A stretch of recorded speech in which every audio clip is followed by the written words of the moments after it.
तो next topic जो हम स्टार्ट कर रहे हैं वो सब ग्रुप्स है। अब सब ग्रुप की डेफिनेशन क्या है, वो है a non empty subset H of a group G star is said to be subgroup of G if H star is itself a group under same operation G. अब इसमें ये बोला जा रहा है कि हमारे पास अगर एक ग्रुप है, ग्रुप किस चीज़ का है, जी सेट का, और स्टार ऑपरेशन है, और हमारे पास एक जिसको हम सब ग्रुप मतलब प्रूव करने के लिए बोल रहे हैं, वो होगा एच स्टार। अब एच स्टार को हम जी का सब ग्रुप कब बोल सकते हैं, हम कब बोल पाएंगे, जब वो खुद से भी एक ग्रुप होगा। ठीक है, जब एच स्टार भी एक ग्रुप है और जी स्टार भी एक ग्रुप है, तो अगर वो सेम ही ऑपरेशन में, एच स्टार जो है सेम ही ऑपरेशन में ग्रुप बन रहा है, तब हम बोलेंगे कि जी स्टार का वो जो है सब ग्रुप है। ठीक है, अब एक चीज़ और याद रखना कि जी में जो एच में जो हमारे पास एच सेट है, उसमें जो एलिमेंट्स होंगे वही सेम एलिमेंट्स आपके इस जी सेट में से निकले होंगे। ठीक है, एक तरह से जो एच है वो सबसेट है जी का, और ऑपरेशन सेम लग रहा है। अगर सेम ऑपरेशन में वो भी एक ग्रुप बन जाता है एच स्टार, तो हम बोलेंगे कि वो जी स्टार का एक सब ग्रुप है। यहाँ पर मैंने डिनोट किया हुआ है कि हमारे पास एक जी ग्रुप है और जी ग्रुप है, एच ग्रुप है। एच ग्रुप को हम इसका सबसेट कब बोलेंगे, जब भी खुद भी एक ग्रुप होगा। ठीक है, और ऑपरेशन सी में लगेगा, जो जी में लगेगा वही ऑपरेशन हम एच में लगाएंगे। अब आगे कुछ चीज़ें हैं जो याद रखनी है। Every group G has at least 2 सब ग्रुप्स। अब मान लो हमारे पास एक ग्रुप जी है, उसके एटलीस्ट कम से कम 2 सब ग्रुप तो होंगे ही होंगे। अब 2 सब ग्रुप्स कौन कौन से होते हैं, एक होता है हमारे पास आइडेंटिटी एलिमेंट वाला। आइडेंटिटी एलिमेंट वाला सब ग्रुप तो होगा ही होगा एटलीस्ट। ठीक है, कम से कम तो 2 सब ग्रुप होने ही चाहिए किसी भी एक ग्रुप के। अब ई हमारे पास एक सेट है हैविंग आइडेंटिटी एलिमेंट। इसमें क्या है, एक आइडेंटिटी एलिमेंट है जिसको हम बोलते हैं ट्रिवियल सब ग्रुप। ये होता है ट्रिवियल सब ग्रुप और इम्प्रॉपर सब ग्रुप। इसको हम इम्प्रॉपर सब ग्रुप भी बोलते हैं और ट्रिवियल सब ग्रुप भी बोलते हैं। ये ध्यान रखना है कि ई जो है वो हमेशा एक सब ग्रुप इसके अंदर आएगा ही आएगा। एटलीस्ट 2 सब ग्रुप तो होते ही होते हैं इसमें। तो एक ई हमेशा होगा और एक जी अपना खुद का भी एक सब ग्रुप होगा। ठीक है, क्योंकि जी में भी सेम एलिमेंट होगी, सेम स्टार, सेम ऑपरेशन पे वो काम कर रहा होगा, इसलिए हम जी को भी एक उसका सब ग्रुप बोलेंगे। तो एटलीस्ट 2 सब ग्रुप कौन कौन से होंगे हर ग्रुप के, वो कौन से होंगे, एक तो आइडेंटिटी एलिमेंट होगा और एक वो खुद का भी सब ग्रुप होगा। अब आगे एक स्टार पॉइंट है, वो ध्यान रखने वाली बात है कि any subgroups of G other than G and E are called proper subgroup. अब मैंने एक चीज़ बताई थी कि इम्प्रॉपर सब ग्रुप, जो हमारे पास आइडेंटिटी एलिमेंट का सेट होगा वो एक इम्प्रॉपर सब ग्रुप होगा। तो फिर प्रॉपर सब ग्रुप कौन सा होगा, प्रॉपर सब ग्रुप वो होंगे जो इन दोनों को छोड़ के जो एक और हमारे पास ग्रुप आएगा उसको हम बोलेंगे सब ग्रुप, जो कि प्रॉपर होगा। ठीक है, मान लो हमारे पास कोई और सब ग्रुप आ गया, जैसे हमने के नाम दे दिया। ठीक है, अब ना तो वो ई के अंदर आ रहा है, ना वो जी है, ना वो ई है, ना वो जी है, लेकिन वो उस जी ग्रुप का सब ग्रुप है, तो हम उसको बोलेंगे प्रॉपर सब ग्रुप। ठीक है, अब इसमें देखो if H is a subgroup. अब हम एक नई चीज़ ले आए हैं, देखो ये तो होगा ही होगा, ये खुद का भी होगा सब ग्रुप। अब हम एक नया सब ग्रुप लेके आए हैं एच। अब if H is a subgroup of group जी, अगर कहते हैं कि हमारे पास एच एक सब ग्रुप है जी का, सच दैट, अब सच दैट की कंडीशन दी हुई है कि एच जो है ना तो वो ई के इक्वल है ना वो जी के इक्वल है। मतलब ये चीज़ इन्होंने क्लियर कर दी है कि जो हमने एच सब ग्रुप बनाया वो ना तो ई है ना वो जी है। ठीक है, यहाँ पे क्लियरली एक्सप्लेन कर दिया है। It is called non trivial, इसको हम नॉन ट्रिवियल भी बोल देते हैं, या फिर प्रॉपर सब ग्रुप, जो मैंने पहले आपको क्लियर किया है। तो प्रॉपर सब ग्रुप और इम्प्रॉपर सब ग्रुप में फ़र्क समझ आ गया होगा आपको। ठीक है, हमारे पास आइडेंटिटी एलिमेंट और जी जो खुद से ग्रुप होता है, ये दोनों तो सब ग्रुप आएंगे ही आएंगे, मतलब कम से कम 2 सब ग्रुप तो ये दोनों आ गए। अब तीसरा जो हमने एच माना है, वो एच जी का सब ग्रुप कब होगा। ठीक है, मान लो कि है, तो उसमें कंडीशन क्या होगी कि एच ई नहीं भी, एच जो है ई भी नहीं होगा और एच जो है जी भी नहीं होगा। उसको हम बोलेंगे नॉन ट्रिवियल और proper subgroup of ji. Example के लिए हमने लिया है टेक आर प्लस, आर हो गया रियल नंबर और प्लस हो गया हमारा जो ऑपरेशन है, एडिशन का ऑपरेशन चल रहा है इसके अंदर, और उसमें हमने एक माना है कि क्यू, एक और हमने सब ग्रुप मान लिया क्यू और प्लस का। अब क्यू क्या होंगे, रैशनल नंबर होंगे, और ऑपरेशन क्या होगा, वो भी पॉजिटिव का होगा। अब यहाँ पे हमें क्लियरली दिख रहा है कि रैशनल नंबर, सभी रैशनल नंबर रियल नंबर में तो आते ही आते हैं। ठीक है, रियल नंबर में सभी रियल नंबर रैशनल में नहीं आते, लेकिन सभी रैशनल नंबर रियल में आ जाते हैं। तो हमने बोला कि जो क्यू है वो सबसेट है आर का। अब सबसेट आपको क्लियर होगा, मान लो कि हमारे पास कोई भी एक सेट है। ठीक है, मैं एक सेट मान रहा हूँ 1 2 3 4 5, ये तो एक सेट हो गया। अब सबसेट हम क्या बोलते हैं, मान लो कि मेरे पास एक और सेट है वो 1 2 3 का है। अब इसके सारे एलिमेंट्स इसमें से निकाले गए हैं, तो हम इसको सबसेट बोलेंगे इसका, ठीक है। तो अगर मैंने इसको ए नाम दिया, इसको मैंने बी नाम दिया, तो इसको हम ऐसे लिख सकते हैं कि B is a subset of, ये इज़ ए सबसेट ऑफ का साइन है, B is a subset of A, तो हम ऐसे बोल सकते हैं। अब यहाँ पे हमने देखा कि जो सभी रैशनल नंबर्स हैं वो रियल में आते हैं, इसलिए हमने बोला कि क्यू जो है सबसेट है आर का। जब क्यू सबसेट है आर का, मतलब कि उसी में से सभी एलिमेंट्स निकाले गए हैं आर में से, तो हमने बोला क्यू प्लस जो है वो एक सब ग्रुप होगा आर प्लस के लिए, ठीक है। क्योंकि हमने बोला है कि रियल नंबर एडिशन के अंदर एक ग्रुप बनाते हैं। अब ये जो रैशनल नंबर एडिशन में ग्रुप कब बनाएंगे, हमने जो एलिमेंट्स इसमें लिए हैं वो सभी एलिमेंट वहाँ पे भी आए होंगे। जब वहाँ पे ग्रुप प्रूव हो गया है, इसका मतलब ये भी एक ग्रुप होगा। जब दोनों ही ग्रुप हैं और इसके सारे एलिमेंट्स उसमें मिलेंगे, तो ये क्यू प्लस जो होगा सब ग्रुप होगा आर प्लस के लिए, ठीक है। इसको याद रखना कि सब ग्रुप्स क्या होते हैं, अभी तक जो हमने इसमें रीड किया है। अब कुछ ऑब्जर्वेशंस हैं जो हमें ध्यान रखनी है। ऑब्जर्वेशंस क्या क्या हैं? If H is a subgroup of G, कहते हैं मान लो कि हमारे पास एक एच है जो सब ग्रुप है जी का। मैं यहाँ पर शो कर देता हूँ कि मेन ग्रुप हमारे पास जी है और एच जो है उसका सब ग्रुप है। उसके बाद के is a subgroup of H. अब कहते हैं एच का भी एक सब ग्रुप है, वो है के। देन के is a subgroup of जी। अब देखो एच सब ग्रुप है जी का, मतलब कि एच के सारे एलिमेंट्स जी में होंगे। अब उसी तरह इन्होंने बोला जो के है वो सब ग्रुप है एच का, मतलब के के अंदर जितने भी एलिमेंट्स वो एच में होंगे। अब जो के एलिमेंट्स है वो एच में होंगे और एच के एलिमेंट्स तो जी में ही है हमारे पास। इसका मतलब जो है के है वो जी का भी सब ग्रुप है, ठीक है। यहाँ पे इस ऑब्जर्वेशन में ये बताया गया है कि अगर एच सब ग्रुप है जी का और के सब ग्रुप है एच का, तो इट मीन्स जो के है वो सब ग्रुप है जी का, ठीक है। ये क्लियर हो गया होगा। अब नोटेशन है, नोटेशन का मतलब होता है कि हमें इसको डिनोट कैसे करना है, कैसे हमें शो करना है इन चीज़ों को। जैसे हमने बोला H is a subgroup of जी, मैंने बोला कि जो एच है वो सब ग्रुप है जी का, तो इसको हम शो कैसे करेंगे? इसको हम ऐसे शो करेंगे कि H less than equal to G, कि एच जो है less than equal to G है, कि लेस देन भी हो सकता है और बराबर भी हो सकता है उसके, या फिर हम बोलेंगे कि एच लेस देन जी, ठीक है। एच जो है जी से कम भी हो सकता है और बराबर भी हो सकता है, या फिर हम डायरेक्टली बोलेंगे कि वो उससे कम है, okay. Next, if H is A proper subgroup of जी। अब अगर हमें ये बताया गया कि प्रॉपर सब ग्रुप है, अब प्रॉपर सब ग्रुप है इसका मतलब ये है कि यहाँ पे हमने पढ़ा था कि प्रॉपर सब ग्रुप क्या होते हैं, जिसमें ना तो ई आए ना ही जी के बराबर है।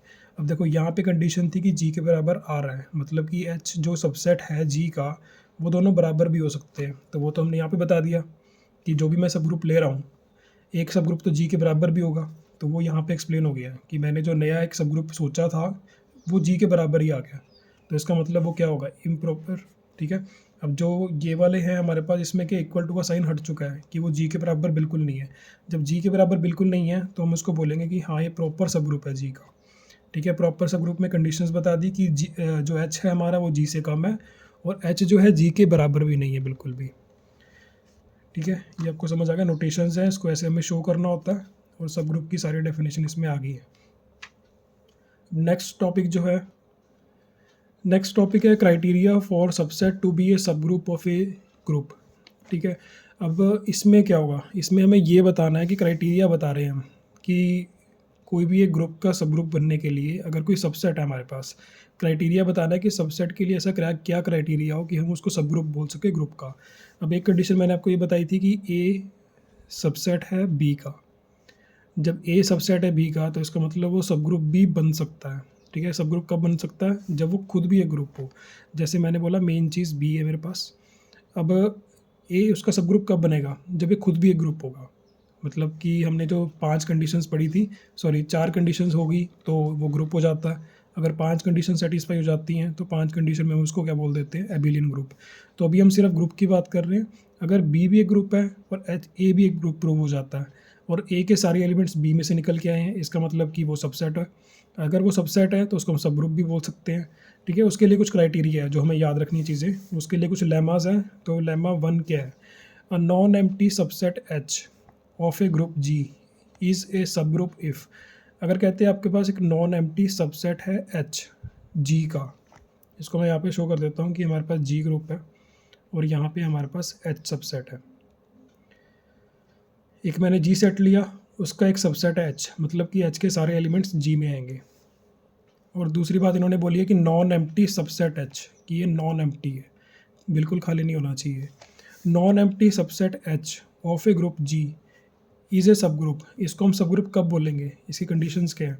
कंडीशंस ये है कि अगर ए इंटू बी एच को बिलोंग करता है, और कंडीशन ये भी है for all A comma B belongs to H, मतलब अगर मैं इस एच के लिए इस एच में से दो एलिमेंट्स निकाल लूँ तो हम उसको बोल सकते हैं कि हाँ ए और बी एलिमेंट जो एच को बिलोंग करते हैं। जब एच को बिलोंग करेंगे, क्लोजर प्रॉपर्टी के लिए क्या था हमारे पास कि अगर हम उसको मल्टीप्लाई करें या फिर जो भी ऑपरेशन हमें दिया गया है, कोई भी ऑपरेशन हमें दिया गया है, अगर मैं उस ऑपरेशन के हिसाब से उसको अरेंज करूँ तो उसका जो आंसर आएगा वो इस एच में आना चाहिए। ठीक है, वही कंडीशन होगी ना कि ग्रुप प्रूव करना है हमें। जब हमें ग्रुप प्रूव करना है तो मेरे पास एक जी सेट है, एक एच उसका सबसेट है। इसको हम ग्रुप कब बोलेंगे, क्लोजर प्रॉपर्टी सेटिस्फाई होनी चाहिए। ठीक है, क्लोजर प्रॉपर्टी में क्या था कि दो एलिमेंट्स मैंने निकाले इस एच में से और उस पर मैंने ऑपरेशन लगाया, ऑपरेशन लगा के उसका जो आंसर आया वो भी एच में ही आ रहा है, तो हम बोलेंगे क्लोजर प्रॉपर्टी किसी भी ऑपरेशन के लिए सेटिस्फाई हो रही है। सेकंड कंडीशन क्या है कि A inverse belongs to H for every A belongs to H, कि अगर मैंने इस एच में से एक ए निकाल लिया फिर मैं उसका इन्वर्स बनाता हूँ, उसका इन्वर्स जो है वो भी एच में है, तो भी हम बोलेंगे कि एग्जिस्टेंस ऑफ इन्वर्स आती है इसके अंदर। ठीक है, अब इसके लिए इसको प्रूफ, इसके जो प्रूफ है ना उसको सेटिस्फाई करने के लिए कुछ कंडीशंस होती हैं, कुछ नेसेसरी कंडीशंस है और कुछ सफिशिएंट कंडीशंस है। अब नेसेसरी कंडीशंस क्या होंगी, जो हमें बिल्कुल ज़रूरी चाहिए ही चाहिए कंडीशंस। सफिशिएंट क्या है, जो काफ़ी होंगी। ठीक है, हमें अगर ये कंडीशन दे दे तो काफ़ी हैं। अब नेसेसरी कंडीशंस कौन कौन सी हैं, let non empty subset H of G, कहते कि मान लो हमारे पास कोई नॉन एम्प्टी सबसेट एच है, ये हमने नॉन एम्प्टी सबसेट माना हुआ एच जो कि जी का है, of ji is a subgroup of जी। ठीक है, तो हमें इसमें लेट करना है कि मान लो कि हमारे पास जो एच सबसेट है जो कि नॉन एम्प्टी है, जी का वो सब ग्रुप है। ठीक है, हमने इसको पहले से मान लिया कि ये जी का सब ग्रुप है, इसको हम मान चुके हैं। तो therefore first and second conditions hold in H, तो फर्स्ट और सेकंड कंडीशन तो ऑब्वियसली होल्ड करेंगी, क्योंकि क्लोजर ग्रुप को प्रूव करने के लिए क्या चाहिए होता है हमें, चार प्रॉपर्टीज जिसमें क्लोजर भी आता है इन्वर्स भी आता है। ठीक है, तो इसका मतलब कि उसमें होल्ड करेंगी ही करेंगी, तो ये हमारी नेसेसरी कंडीशन होगी। सफिशिएंट कंडीशंस कौन कौन सी हैं, सफिशिएंट कंडीशन में क्या करना है, जो नेसेसरी कंडीशंस है उसको हम पहले से ही एज्यूम कर लेंगे कि हाँ इसमें सेटिस्फाई हो रही हैं। तो हमने पहले से लेट कर लिया कि let first and second are given, कि मान लो फर्स्ट और सेकंड हमें पहले से गिवन है कि क्लोजर प्रॉपर्टी भी सेटिस्फाई हो रहा है, एग्जिस्टेंस ऑफ इन्वर्स भी सेटिस्फाई हो रहा है। तो उसके बाद टू प्रूव ऑल एक्सियम्स, अब हम क्या करेंगे, बाकी के एक्सियम प्रूव करेंगे इसमें, क्योंकि सफिशिएंट तो होंगी ना ग्रुप सब ग्रुप प्रूव करने के लिए। तो सफिशिएंट कंडीशंस में क्या क्या है, टू प्रूव ऑल एक्सियम्स, सारे एक्सियम प्रूव करने के लिए फर्स्ट कंडीशन क्या है, क्लोजर। क्लोजर प्रॉपर्टी तो हम ऊपर सेटिस्फाई करवा चुके हैं, तो हमने लिख दिया प्रूव्ड अबव। एसोसिएटिव में क्या होगा, एसोसिएटिव में मान लो कि हमने तीन एलिमेंट्स ले लिए, late A comma B comma सी, जो कि मेरे सब ग्रुप जो मैंने लेट किया हुआ है उसी के तीन एलिमेंट्स हैं, वो बिलोंग करते हैं एच को। Therefore A comma B comma C belongs to H, तो वो तो जी को भी बिलोंग करेंगे क्योंकि एच सबसेट है जी का। ठीक है, तो एच के सारे एलिमेंट जी में भी आएंगे। तो मैंने बोला कि मान लिया कि ए बी और सी मैंने उठाए हैं जो कि एच को बिलोंग करते हैं, therefore A B C तो जी को भी बिलोंग करेंगे, बिकॉज हमने यहाँ पे कारण में लिख दिया कि क्यों है, क्यों है कि एच जो है वो सबसेट इक्वल टू है जी। ठीक है, ये मैंने इसका कारण लिख दिया है। तो एसोसिएटिव प्रॉपर्टी क्या कहती है कि अगर हम तीन को मल्टीप्लाई करें और ब्रैकेट यहाँ पे लगाएं यहाँ पे लगाएं तो एसोसिएटिव प्रूफ हो जाता है, क्योंकि मल्टीप्लिकेशन में तो प्रूफ हो ही जाता है। ठीक है, अब उसके बाद इन्वर्स की बात है, इन्वर्स मैंने ऊपर ही प्रूव कर दिया यहाँ पर, तो यहाँ पे भी प्रूव्ड अबव आ गया। अब इन्वर्स की कंडीशन ये थी कि अगर ए इन्वर्स जो मेरा निकला है, इन्वर्स जो भी मेरे पास आया है, अगर वो भी एच में बिलोंग कर रहा है तो क्या होगा, उनका मल्टीप्लाई भी एच को ही बिलोंग करेगा according to closure property. Closure property ने क्या बोला था कि अगर मैं कोई भी दो एलिमेंट लूँ उसके ऑपरेशन जो जो उसका ऑपरेट करके जो भी आंसर आएगा वो भी एच में ही आना चाहिए। तो मैंने बोला कि मेरा जो इन्वर्स है वो इस एच में आता है। ठीक है, मैंने कोई ए एलिमेंट लिया जो कि एच को बिलोंग कर रहा है, तो उसका जो इन्वर्स है वो भी एच में आएगा, क्योंकि मैंने बोला इन्वर्स एग्जिस्ट कर रहा है। ठीक है, तो उसका इन्वर्स भी एच में आएगा। तो क्लोजर प्रॉपर्टी के अकॉर्डिंग क्या होता है कि अगर मैं दो एलिमेंट्स को मल्टीप्लाई करूँ जो कि एच के ही एलिमेंट है, ए भी एच का एलिमेंट है, ए इन्वर्स भी एच का एलिमेंट है, अगर मैं इन दोनों को मल्टीप्लाई करूँ तो उसका आंसर जो है, मल्टीप्लाई या कोई भी ऑपरेशन लगाऊँ तो उसका जो आंसर एच में आएगा। ठीक है, अकॉर्डिंग टू क्लोजर प्रॉपर्टी, तो यहाँ से इन्वर्स भी सेटिस्फाई हो जाता है। अब हम आइडेंटिटी की बात कर रहे हैं, आइडेंटिटी एलिमेंट, मान लो आइडेंटिटी एलिमेंट ई है जो एच को बिलोंग करता है, where E is the identity element of G, जहाँ पे देखो हमने क्या माना कि ई बिलोंग करता है एच को, तो एक चीज़ याद रखना, जो आइडेंटिटी एलिमेंट जी का होगा वही एच का भी होगा। तो हमने बोला where E is the identity element of G, therefore identity elements exist in H. जब ई एलिमेंट आइडेंटिटी एलिमेंट है जी का, तो वो एच में भी आइडेंटिटी एलिमेंट ही होगा, ठीक है। देयरफॉर हमने बोल दिया कि आइडेंटिटी एलिमेंट एग्जिस्ट करता है एच के अंदर, क्योंकि जी में कर रहा था। Therefore H is itself a group. अब हमने चारों कंडीशन सेटिस्फाई करवा दी हैं, तो हम बोलेंगे देयरफॉर जो एच है वो भी एक ग्रुप है। जब एच को भी हमने ग्रुप प्रूव कर दिया, तो मैंने आपको बताया था कि अगर ए सबसेट है बी का, और अगर दोनों ग्रुप प्रूव हो जाते हैं, तो दोनों ग्रुप अगर प्रूव हो गए तो मतलब कि ए होगा सब ग्रुप बी का। तो मैंने बोला therefore H is a subgroup of जी, ठीक है। ये लेमा 1 है। अब लेमा 2 हमें क्या बता रहा है? लेमा 2 में के हिसाब से ये है कि if H is a non empty subset of G group. अगर एच एक नॉन एम्प्टी सबसेट है जी का, तो इसको मैं दोबारा से शो कर देता हूँ यहाँ पे कि एच जो है सब ग्रुप है जी का, वो भी एक नॉन एम्प्टी है, ठीक है। नॉन एम्प्टी सबसेट होना चाहिए, याद रखना है इसको। If H is a non empty subset of G group, then H is a subgroup of ji if, फिर से वही कंडीशन आ गई दोबारा से कि एच अगर नॉन एम्प्टी सबसेट है जी का, तो एच को हम सब ग्रुप जी का कब बोल सकते हैं? इफ़ कंडीशंस क्या क्या है? ए कॉमा बी एच को बिलोंग करनी चाहिए, और अगर, अब इसमें थोड़ा सा फ़र्क ये है कि हमने इस बार बी को मल्टीप्लाई नहीं किया, उसके इन्वर्स को किया है। अब देखो, अगर बी एलिमेंट इसमें है तो उसका इन्वर्स भी उसमें एग्जिस्ट करना चाहिए, ठीक है। तो अगर कहते हैं कि हमारे पास ए और बी एच को बिलोंग कर रहे हैं, और क्लोजर प्रॉपर्टी के अकॉर्डिंग अगर हम दोनों को मल्टीप्लाई करें या कोई भी ऑपरेशन लगाएं, तो उसका आंसर भी एच में आना चाहिए। तो इस कंडीशन के, इस लेमा के हिसाब से ये बोला जा रहा है कि अगर मैं ए को मल्टीप्लाई करूँ बी के इन्वर्स से, तो उसका आंसर भी एच में आएगा, ठीक है। ये लेमा 2 बताता है। नेसेसरी कंडीशंस क्या है इसके अंदर? नेसेसरी कंडीशन है कि एच एक सब ग्रुप होना चाहिए, ठीक है। एच हमने मान लिया कि एच एक सब ग्रुप है, हमने मान लिया कि एच जो है जी का सब ग्रुप है। For B belonging to H, अगर बी एच को बिलोंग कर रहा है तो उसका इन्वर्स भी एच में आएगा। जैसे मैंने अभी बताया कि हर चीज़ का इन्वर्स उसके ग्रुप में होता ही होता है। तो इसीलिए मैंने क्लोजर प्रॉपर्टी ए और बी की नहीं दिखाई, ए और बी इन्वर्स की दिखाई है, क्योंकि बी इन्वर्स भी उसके एच में आता है। फॉर, अब कहते हैं कि मान लिया कि एच एक सब ग्रुप है, जब वो ग्रुप है तो अगर बी एच को बिलोंग करता है तो बी इन्वर्स भी एच को बिलोंग करेगा, ठीक है। फॉर अगर बी जो हमने लास्ट में पीछे प्रूव किया था कि अगर ए और बी का ऑपरेशन अगर हमने किया वो एच को बिलोंग करेगा, तो ए बी इन्वर्स भी एच को बिलोंग करेगा, ठीक है। ये नेसेसरी कंडीशंस है, इसको याद रखना। सफिशिएंट कंडीशंस क्या है? गिवन दैट, हमें कुछ दिया हुआ है, for every A comma B belongs to H. अगर मैंने कोई भी ए और बी एच में से निकाल लिया जो कि एच को बिलोंग कर रहे हैं, देयर एग्जिस्ट, वही जो कंडीशन ऊपर हमने भी प्रूव की है। याद रखना, सफिशिएंट कंडीशन में वही कंडीशंस आएंगी जो हम नेसेसरी में प्रूव कर चुके हैं, उसी को हम लेट कर लेंगे कि मान लिया कि दिया हुआ पहले से, पहले हम प्रूव कर चुके हैं। तो अगर ए कॉमा बी बिलोंग करते हैं एच को, तो ए इंटू बी इनवर्स वो भी बिलोंग करेगा एच को, ठीक है। फॉर एवरी, अब इसमें क्या है? For every A belonging to H. अब इसमें कुछ लाइंस आगे बता रहे हैं, इसी को यूज़ करके आगे बनाया गया कि अगर मान लो मेरे पास कोई ए एलिमेंट है जो एच को बिलोंग करता है, तो उसका मल्टीप्लाई उसी के इन्वर्स से वो भी एच में ही बिलोंग करेगा, ठीक है। इसका मतलब ये है कि ई भी एच को बिलोंग करेगा। आपको ये पता होगा कि अगर हम ए को एक इन्वर्स उसी के इन्वर्स से मल्टीप्लाई कर देते हैं तो एक क्या आता है? Identity element. तो अगर मैं इसको मल्टीप्लाई कर दूँ तो इसका आंसर क्या आएगा? ई आएगा, और वो इसका मतलब ई भी एच को ही बिलोंग कर रहा है, ठीक है। क्लोजर प्रॉपर्टी याद रखनी है कि अगर हम कभी भी ऑपरेशन लगाते हैं उसका जो आंसर आता है वो उसी में होना चाहिए, तभी हम उसको ग्रुप या सब ग्रुप बोल सकते हैं, ठीक है। सब ग्रुप के तो कंडीशंस कुछ और हैं, तो उसको हम ग्रुप तभी बोल सकते हैं। आइडेंटिटी एग्जिस्ट, तो यहाँ से ये प्रूव हो जाता है कि आइडेंटिटी एग्जिस्ट करता है। फिर इन्वर्स की बात आई, for every E comma A belonging to H. अब इन्वर्स में क्या होता है? इन्वर्स में हमें उसी का ऑपोजिट प्रूव करना है, वहाँ पे हमने आइडेंटिटी एलिमेंट लगाया है, यहाँ पे हम आइडेंटिटी एलिमेंट को यूज़ करेंगे। फॉर एवरी, अगर मान लिया हमने कि हर ई और ए जो एच से निकले हैं, ई के आइडेंटिटी एलिमेंट और ए हमने कोई भी एलिमेंट निकाल लिया एच में से, उन दोनों को अगर हम मल्टीप्लाई करें या फिर ई को ए के इन्वर्स से मल्टीप्लाई करें, तो आंसर क्या आएगा? ए इन्वर्स ही आएगा, तो वो भी एच को बिलोंग करेगा। तो इसका मतलब इन्वर्स भी एग्जिस्ट कर रहा है। क्लोजर प्रॉपर्टी क्या है? फॉर एवरी, अगर मैंने कोई ए निकाला एच से तो देयर एग्जिस्ट, तो एक इन्वर्स भी एग्जिस्ट करेगा उसका। For every A into B inverse belonging to H, अगर मैंने ए को मल्टीप्लाई किया बी इन्वर्स से तो भी एच को बिलोंग करेगा, ठीक है। अगर मैंने ए इंटू बी इन्वर्स का भी इन्वर्स कर दिया तो तुम आपको पता ही कि इसमें आंसर क्या आ जाएगा। इन्वर्स का भी इन्वर्स क्या होता है? वापस से वही नंबर आ जाता है कि मैंने क्या किया, मान लो इन्वर्स का मतलब हो गया कि ए इन्वर्स का मतलब होता है 1/a।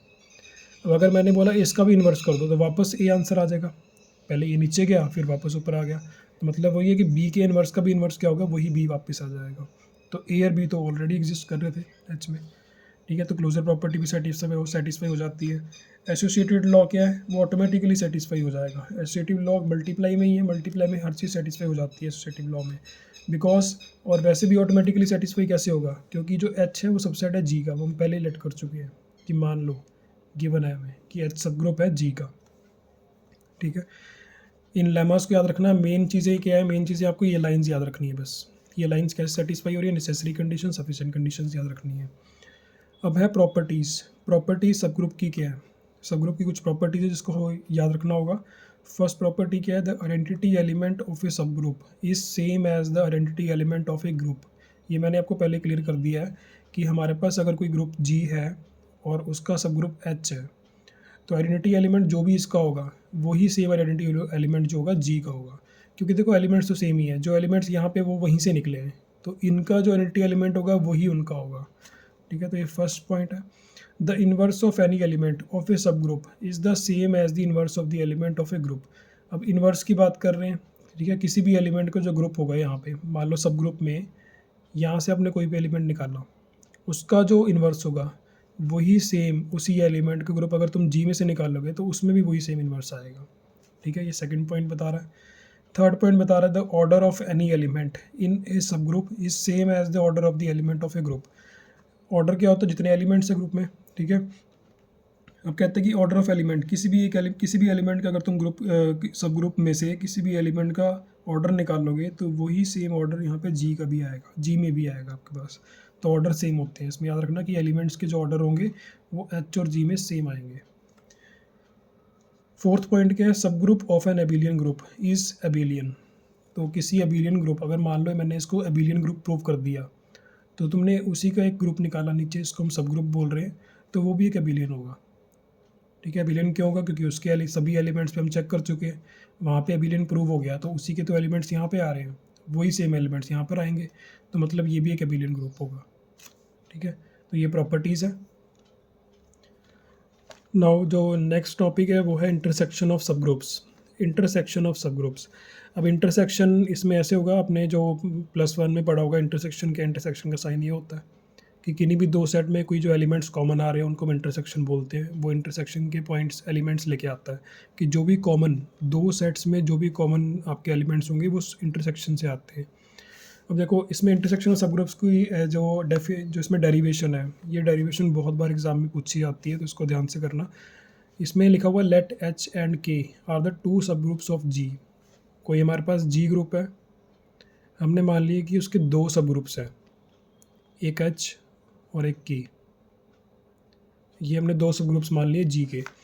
Then E belongs to H and E belongs to K. अब ई हमने कोई भी आइडेंटिटी एलिमेंट मान लिया, तो आइडेंटिटी एलिमेंट, अब देखो जो आइडेंटिटी एलिमेंट ई का होगा वही के का होगा, वही आपका जी का होगा। तो एलिमेंट्स हमने बोले कि अगर ई एलिमेंट मान लिया हमने जो एच को बिलोंग करता है और जो वही ई एलिमेंट के को भी बिलोंग करता है, तो इसमें क्या होगा, देखो इन दोनों में ई आ रहा है तो इन दोनों में कॉमन है ई, तो कॉमन है तो इंटरसेक्शन में भी कॉमन ही है। इंटरसेक्शन क्या होती है, कॉमन एलिमेंट्स ही होते हैं। तो देयरफॉर ई बिलोंग करेगा एच इंटरसेक्शन के को भी। इंटरसेक्शन मैंने बता दिया कि कॉमन एलिमेंट्स, ठीक है। तो देयरफॉर ई बिलोंग करेगा एच इंटरसेक्शन के को। इट मीन्स, इसका मतलब क्या है कि ई जो एच इंटरसेक्शन के का सेट है वो खाली नहीं है, उसमें एक एलिमेंट तो है ना कम से कम ई, और कोई होंगे तो वो भी आएंगे, मतलब खाली नहीं है वो। तो इसका मतलब ये है कि एच इंटरसेक्शन के is a non empty set. अब हमने ये कंडीशन बता दी, अब यहाँ से हम स्टार्ट कर रहे हैं। Let A comma B belongs to H intersection K. अब मैंने यहाँ पर बोला था कि एच इंटरसेक्शन के में ई एलिमेंट तो बिलोंग कर ही रहा है, इसमें ई एलिमेंट तो आ ही रहा है।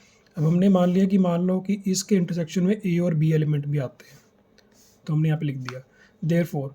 तो ए कॉमा बी अगर एच इंटरसेक्शन के में आ रहे हैं जो कॉमन है, तो इसका मतलब वो एच में भी आते होंगे, के में भी आते होंगे। तो हमने लिखा यहाँ पर देयरफॉर ए कॉमा बी बिलोंग करता है एच को भी, और ए कॉमा बी जो है बिलोंग करता है के को भी। अब एक कंडीशन हमने पहले पढ़ी थी अभी कि इफ़ एच इज़ ए सब ग्रुप, अगर एच सब ग्रुप है तो अगर ए कॉमा बी एच को बिलोंग करते हैं तो ए इंटू बी इन्वर्स भी एच को बिलोंग करेगा। अभी हम लास्ट पढ़ के आ चुके हैं, तो वो कंडीशन हमने यहाँ पे लगाई। Therefore A into B inverse belongs to H and A into B inverse belongs to K. Because हमने कंडीशन बताई कि मैंने ऐसा क्यों लिखा, because H and K are subgroups. तो मैंने यहाँ पे बता दिया कि एच और के सब ग्रुप्स हैं, इसलिए मैंने कंडीशन लगाई है। देन अब अगर वो एच पे भी बिलोंग करता है, के में भी बिलोंग करता है, इसका मतलब उसके इंटरसेक्शन में भी आएगा ये। तो हमने बोला देन ए इंटू बी इनवर्स बिलोंग करता है एच इंटरसेक्शन के को। देन फॉर एवरी, अब हर ए कोमा बी बिलोंग एच को, एच इंटरसेक्शन के को, वहाँ पे क्या एग्जिस्ट करेगा, ए इंटू बी इनवर्स जो बिलोंग करेगा एच इंटरसेक्शन के को। ठीक है, तो यहाँ से हमने वही बातें दोबारा से इसको रिवर्स करके लिख दिया है यहाँ पे। ये अगर हमारे पास कोई भी ए कोमा बी है जो मैंने एच इंटरसेक्शन के से निकाले हैं, तो ए इंटू बी इनवर्स का जो आंसर आएगा वो भी एच इंटरसेक्शन के में आएगा। ठीक है, तो वो ये कंडीशन तो हमारे सब ग्रुप की थी, यहाँ पे हमने लिखी हुई है, तो वो इंटरसेक्शन में भी प्रूव हो गई है। जब इंटरसेक्शन में प्रूव हो गई है तो इसका मतलब कि एच इंटरसेक्शन के का जो ग्रुप आएगा वो भी एक सब ग्रुप ही होगा। ठीक है, तो यहाँ से हमने जो ओवरऑल बात है वो आपको ये बताता हूँ उसमें कि जो जी है वो एक मेन ग्रुप है, एच और के उसके सब ग्रुप्स हैं। अगर एच और के उसके सब ग्रुप है तो उसके जो एलिमेंट्स कॉमन आ रहे हैं उन दोनों में से, तो वो भी एक सब ग्रुप ही बनाएंगे। ठीक है, इंटरसेक्शन वाला जो ग्रुप बनेगा वो भी एक सब ग्रुप ही होगा। तो ये हमारे पास जो टॉपिक है वो इंटरसेक्शन ऑफ सब ग्रुप का है।